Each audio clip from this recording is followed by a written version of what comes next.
Hello बच्चा party. तो सभी कैसे हैं?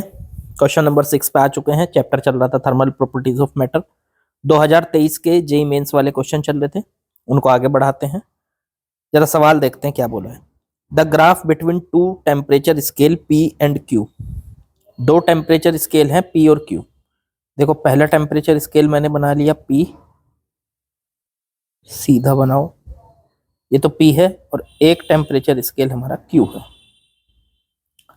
ये पी स्केल है और ये क्यू स्केल है।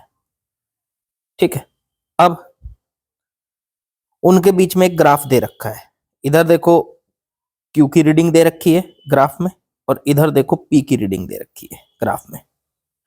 देखो जब क्यू की रीडिंग 0 है तो पी की रीडिंग कितनी है, यहाँ पे है, ये दे रखा है आपको।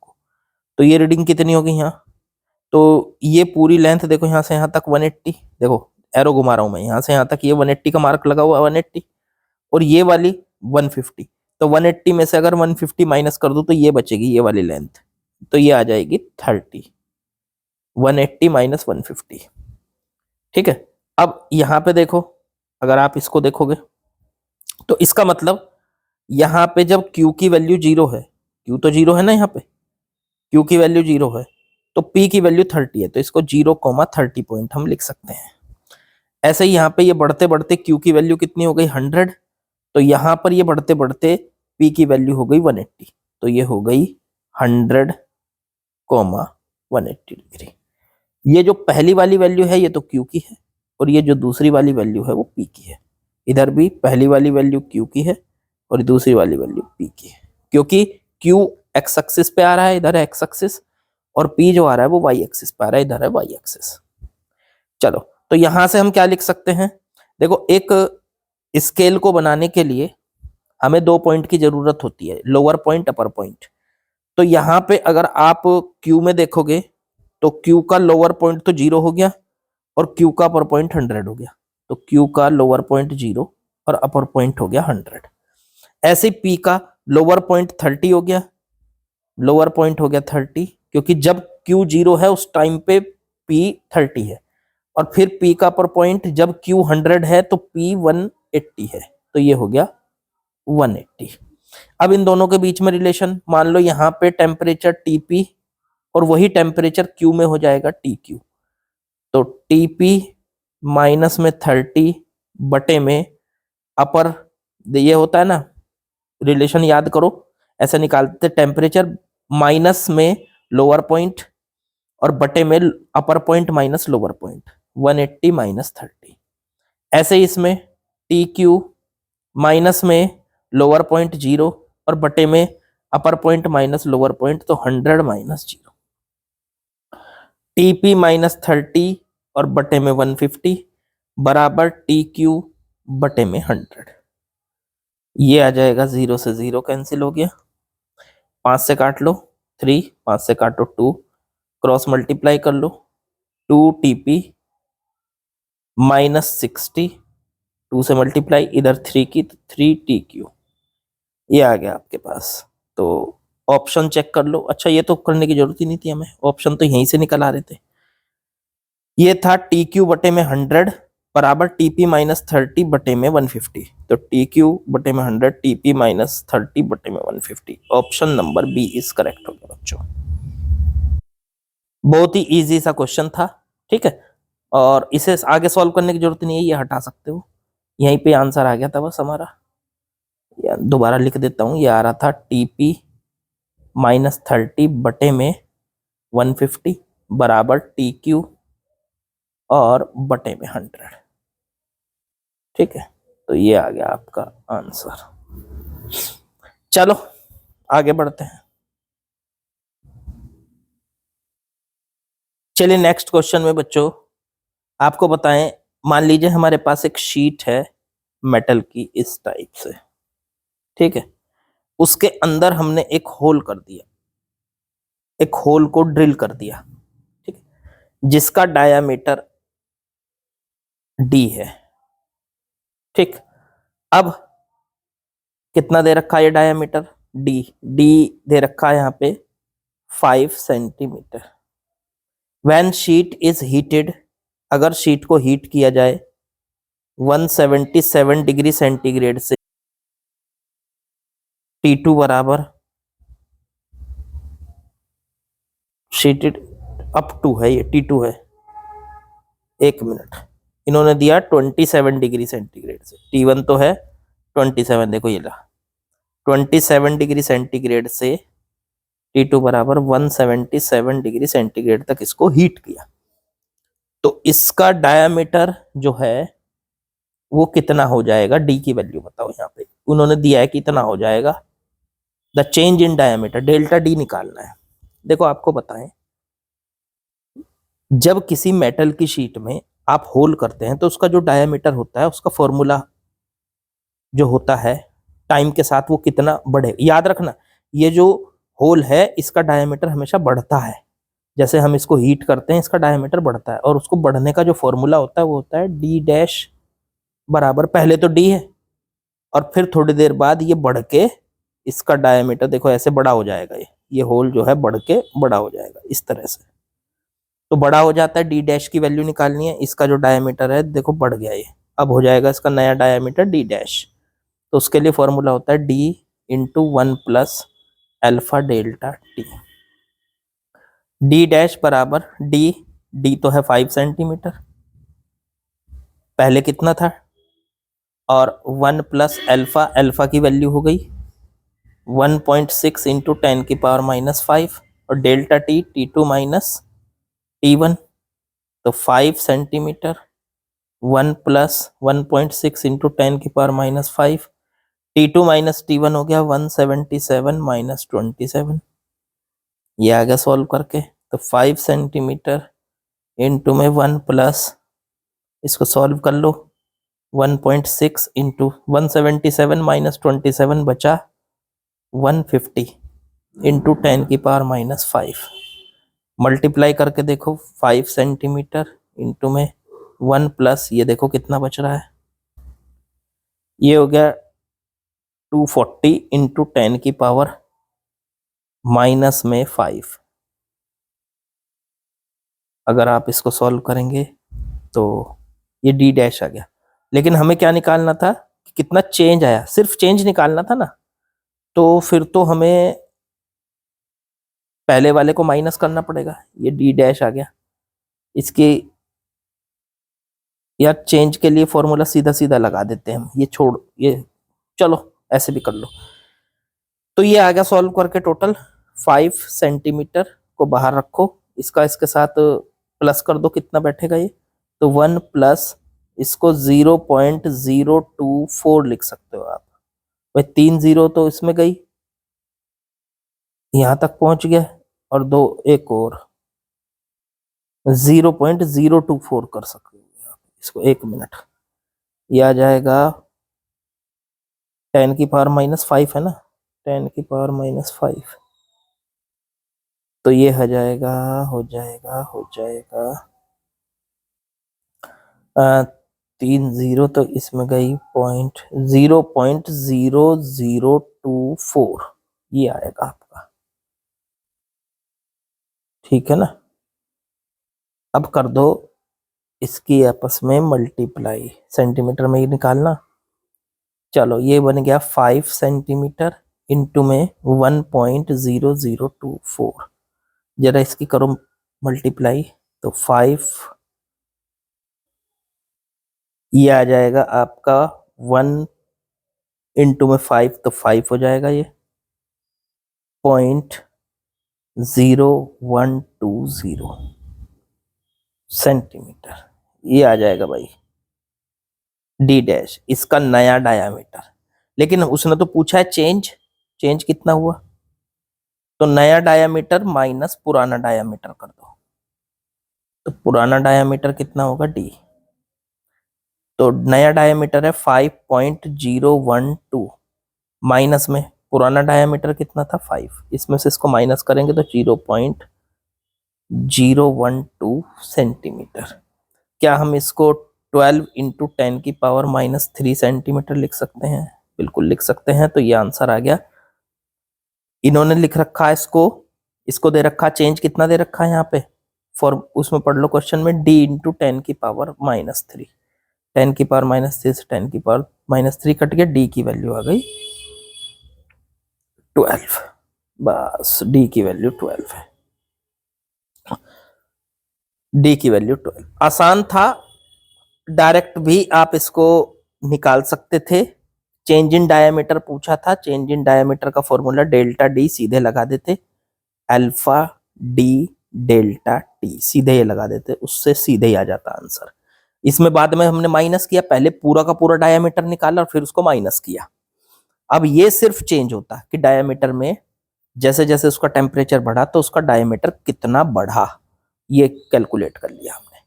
ठीक है, आसान है वैसे, कुछ नहीं, बिल्कुल आसान सा सब क्वेश्चन है। चलो आगे बढ़ते हैं। चलिए बच्चों नेक्स्ट क्वेश्चन पे आते हैं, क्वेश्चन नंबर 8। देखते हैं क्या दिया है। इन्होंने कहा the de Broglie wavelength of A molecule in A gas, एक गैस का मॉलिक्यूल है, उसका रूम टेम्परेचर 300 केल्विन पर उसकी डी ब्रोगली वेवलेंथ λ1 है। ओके, देखो एक बात बताओ, मान लो गैस का ये मॉलिक्यूल है, इसका मास m है, इसकी स्पीड VRMS, उसका फॉर्मूला हमें पता होता है, स्पीड v ले ली हमने, VRMS कह लो, v कह लो, अकेले v कह लो, चाहे इसे कोई फर्क नहीं पड़ता। ठीक है, तो ये इसकी स्पीड v है। अगर इसकी स्पीड v है तो इसका जो डी ब्रोगली वेवलेंथ होगी, वेवलेंथ का फॉर्मूला होता है डी ब्रोगली वेवलेंथ का h बटे मास इंटू वेलोसिटी, ये होता है फॉर्मूला। तो इसकी वेलोसिटी v ली है आपने, v1 ले लो से, तो इसका डी ब्रोगली वेवलेंथ जो निकल के आ जाएगी वो λ1 बराबर h बटे mv बना गई। ये कब है? जब इसका टेम्परेचर 300 केल्विन है, 300 केल्विन है जब इसका टेम्परेचर, तब इसके लैम्डा की वैल्यू h बटे mv1 है। चलो ठीक है, अब यहां से एक काम कीजिए, 300 केल्विन आपको दे दिया, अब उसका यूज करके क्या आप इसकी वेलोसिटी निकाल सकते हैं? अब ये जो गैस के मॉलिक्यूल हैं, इन मॉलिक्यूल्स के अंदर स्पीड होती क्यों है? उसका फॉर्मूला, टेम्परेचर की वजह से इसके अंदर स्पीड होती है, उसका फॉर्मूला होता है v बराबर अंडर रूट में 3 KT, T हो गया टेम्परेचर, K हो गया आपका कांस्टेंट, और बटे में m मॉलिक्यूल का मास, ये फॉर्मूला लगेगा यहाँ। इसके अंदर स्पीड है तो कितनी स्पीड होगी। चलो ठीक है, उठा के यहाँ रख दो इसको, v की वैल्यू, तो λ1 निकल के आ जाएगा, इसका टेम्परेचर T1 मान लिया हमने, तो λ1 निकल के आ गया h बटे मास m अंडर रूट में λ1 की जगह रख दिया, यहाँ v की जगह रख दिया 3KT1 बटे मास m, ये रख दिया। ठीक है, अब यहां से m कट जाएगा, अंडर रूट में m बचेगा, तो λ1 की वैल्यू आ गई h बटे में अंडर रूट में, ये m अंदर जाएगा तो अंडर रूट m बचेगा, तो 3KT1 इंटू में m, ये बचेगा। इसका मतलब अब ये यहां से इसकी डी ब्रोगली वेवलेंथ आप इस फॉर्मूले से निकाल सकते हो कि टेम्परेचर T1 पर उस मॉलिक्यूल की डी ब्रोगली वेवलेंथ क्या होगी। अब इन्होंने टेम्परेचर बढ़ा के 600 कर दिया, मतलब T2 कितना हो गया 600 केल्विन, तो अब उसकी वेवलेंथ कितनी होगी? तो अब उसकी वेवलेंथ मान लो हो गई λ2, उसके लिए फॉर्मूला यही लगेगा h बटे अंडर रूट 3KT2m, ये हो जाए। अब एक काम कीजिए, दोनों को आपस में डिवाइड कर लो इक्वेशन को, λ1 बटे λ2, h बटे में अंडर रूट 3KT1m, और बटे में तो ये ऊपर चला जाएगा, अंडर रूट में 3KT2m बटे में h, s से h कट गया, 3 से 3, k से k, m से m, λ1 बटे λ2 की वैल्यू आ गई अंडर रूट में T2 बटे में अंडर रूट में T1।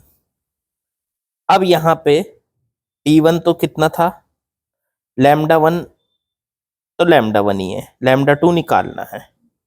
T2 कितना हो गया था अंडर रूट में 600 और बटे T1 कितना हो गया अंडर रूट में 300। T1 की वैल्यू 300 केल्विन थी और T2 की वैल्यू 600। इससे इसको काटेंगे तो अंडर रूट में 2 बचेगा। तो यहां से लैम्डा 2 कितना आ जाएगा, लैम्डा 2 आ जाएगा लैम्डा 1 और बटे में अंडर रूट 2। बिल्कुल आसान, ऑप्शन हो गया ए इज करेक्ट। तो क्वेश्चन नंबर 8 का ऑप्शन हो गया ए इज करेक्ट। चलो बच्चों आगे बढ़ते हैं।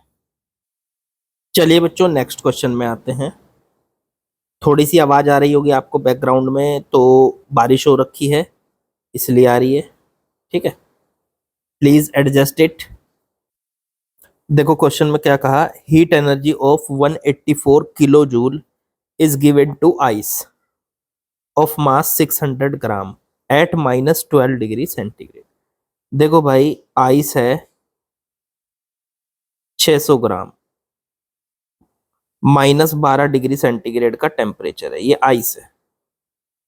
इसको आपने हीट दे दी, कितनी हीट दे दी, तो आपने इसको हीट दे दी 184 किलो जूल, इतनी हीट दे दी। अब देखो सबसे पहले हीट क्या करेगी, देखो आइस है -12 डिग्री पे है, तो पहले टेम्परेचर बढ़ा के उसको 0 डिग्री पे करेगी। अब इसको 0 डिग्री तक बढ़ाने के लिए कितनी हीट चाहिए, तो हीट रिक्वायर्ड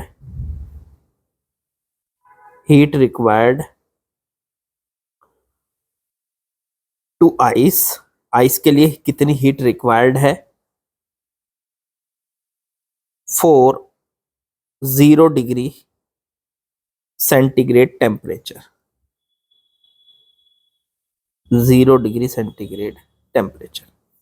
तो कितनी हीट चाहिए, तो कितनी हीट चाहिए, मान लो वो हीट चाहिए इसको Q1, मिली कितनी 184 किलो जूल, पर कितनी चाहिए पहले ये निकाल लो, तो कितनी चाहिए, तो वो चाहिए हमको formula MS delta T, M 600 ग्राम, S इसके स्पेसिफिक हीट है इसकी 2222.3 जूल पर केजी पर डिग्री सेंटीग्रेड। अब 600 ग्राम को भी केजी में बना लो, फिर तो दोबारा करता हूं, ये जो ग्राम में दे रखा है इसको मैं केजी में कन्वर्ट करने जा रहा हूं। तो Q1 बराबर मास M 600 ग्राम, केजी में करेंगे तो 0.6 केजी, फिर S 2222.3 जूल पर केजी पर डिग्री सेंटीग्रेड, फिर टेम्परेचर डेल्टा T हो गया T2 माइनस T1, T1 तो है -12 डिग्री और T2 है कितना 0 डिग्री, 0 पे ही ले जाना है ना इसको, तो 0 माइनस 12, तो ये आ गया सॉल्व करके 0.6 इंटू 2222.3 इंटू माइनस प्लस 12 हो जाए। ये देखो ये है वो हीट जो उसको 0 डिग्री टेम्परेचर तक पहुंचने के लिए चाहिए। जब इसकी मल्टीप्लाई करी तो ये आ गई 16,000.56 जूल, इतनी एनर्जी इसको चाहिए। बोलो ठीक है कि नहीं। अब मिली कितनी, इतनी, और चाहिए कितनी, इतनी। देखो ये तो ये ज्यादा है कि कम है, तो जितनी मिली हमें उसको कह देते हैं Q। तो ऑब्वियस सी बात है ये 16,000 मिली, मतलब 16,000 चाहिए और 184,000 हमें मिली, तो काफी ज्यादा मिली, तो बाकी कहाँ जाएगी। तो अब हमारे पास कितनी बची रिमेनिंग,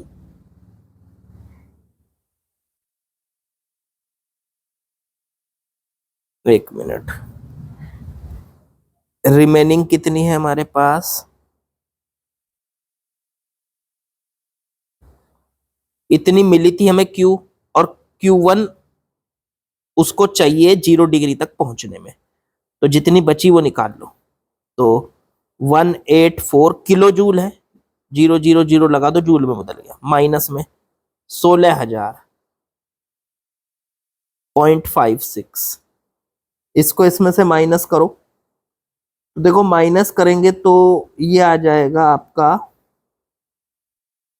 0.56 पॉइंट, तो ये कितना आ गया अप्रोक्स जो हमारे पास रिमेनिंग हीट हुई, तो 167 मैंने कैलकुलेटर में कर लिया है, 167 999.44 जूल, इतनी ये बची हमारे पास, डेल्टा क्यू कह सकते हो आप इसको। अब ये क्या काम करेगी, देखो मिली थी 184 किलो जूल, 184 किलो जूल, उसमें से 0 डिग्री तक पहुंचाने में इतनी जरूरत थी, वो खर्च हो गई, तो बाकी जो बची अब वो क्या करेगी, अब उसको पिघलाएगी आइस को, 0 डिग्री पे तो आइस पहुंच चुकी है, अब वो पिघलेगी।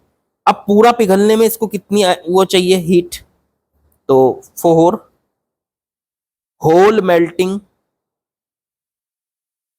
पूरा पिघलने में जो हीट चाहिए वो चाहिए heat required Q double dash कह दो, तो वो हो जाएगी, मेल्टिंग के लिए फॉर्मूला लगेगा यहाँ m इंटू एल, 600 ग्राम है, इसको बदल लो किसमें, लेटेंट हीट, तो ग्राम को बदल लो 0.6 केजी में, L 336 kilo joule, kilo joule को 10⁻3, इसे सॉल्व करो तो इतनी चाहिए हमको 100% आइस को पिघलाने में इतनी चाहिए, तो 100% आइस को पिघलाने में ये कितनी चाहिए, इसको भी मैं जरा उससे सॉल्व कर देता हूं कैलकुलेटर से, तो ये आ गई 201,600 जूल, इतनी हमको नीड है पूरी पिघलाने में, और है हमारे पास कितनी, देखो चाहिए कितनी, 2,16,000 जूल, और है कितनी 1,67,999 जूल लगभग, तो फिर तो भाई साहब पूरी तो पिघलेगी नहीं, बर्फ बर्फ पूरी तरीके से तो पिघलेगी नहीं, तो इसका मतलब इतनी हीट होने के बाद, मतलब 1,67,000 1,67,999 इतनी हीट लेने के बाद चाहिए, तो इतनी पूरी पिघलने के लिए, तो पूरी बर्फ नहीं पिघल पाएगी, बर्फ का कुछ हिस्सा रह जाएगा, तो सीधी सी बात है कि बर्फ जो है वो थोड़ी बहुत रह जाएगी, पूरी नहीं पिघल पाएगी। तो कितनी बर्फ रह जाएगी अगर हमें ये निकालना हो, कितनी मेल्ट होगी पहले ये निकाल लो, तो आइस मेल्टेड कितनी मेल्ट होगी वो निकाल लेते हैं, कितनी आइस मेल्ट होगी, तो उसके लिए फॉर्मूला लगाएंगे हम, एक बात सोचो, इतनी हीट लेके कितनी आइस मेल्ट हो जाएगी, इतनी हीट लेके, तो फिर से फॉर्मूला लगाओ Q बराबर m इंटू एल, तो Q कितना है 167,999.44 और इक्वल्स टू में m, m निकालना है कितनी आइस मेल्ट होगी, और इंटू एल, एल की वैल्यू कितनी थी 336,000, ठीक है, यहां से m की वैल्यू आ गई 167,999.44 बटे में 336,000, इसको अगर आप सॉल्व करोगे तो ये m की वैल्यू आ रही है आपकी 0.4999 kg। लो मैंने इसको भी कैलकुलेटर से कर लिया, कैलकुलेटर की बहुत जरूरत पड़ रही है इसमें, अप्रोक्स 5 है ये, ठीक है, तो इतनी बर्फ इसकी पिघल जाएगी, मतलब ये अप्रोक्स में अगर लिखें तो 0.5 kg नहीं लिख सकते क्या हम।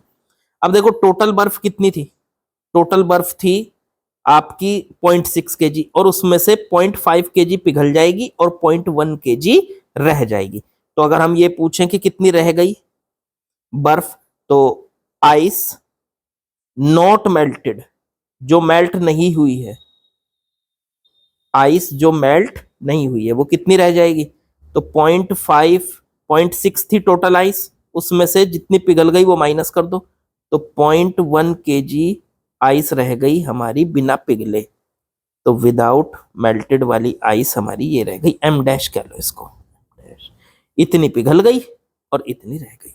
अब चलो क्यों किया ये मैंने, क्योंकि मैंने पहले ही स्टेटमेंट पढ़ लिए थे सारे, उसमें कुछ चीजें दे रखी थी, तो अब ऑप्शन चेक करो, पहला statement, final temperature of system will be 0 degree centigrade, बिल्कुल करेक्ट, क्योंकि जब आइस पूरी तरीके से मेल्ट ही नहीं होगी तो आइस किस टेम्परेचर पे थी, 0 डिग्री के टेम्परेचर पे थी, तो पूरा सिस्टम हमारा 0 डिग्री टेम्परेचर पे होगा, तो एक तो ए करेक्ट हो गया। फिर final temperature of system greater than 0, गलत हो गया ये तो, ठीक है। फिर final system will have mixture of ice and water of ratio 5:1, ice तो 5 और वाटर 1, नहीं उल्टा है, देखो अगर वाटर का और इसका रेशो निकालेंगे तो किस किस का रेशो पूछा है इसने, आइस और वाटर का, तो आइस बटे वाटर।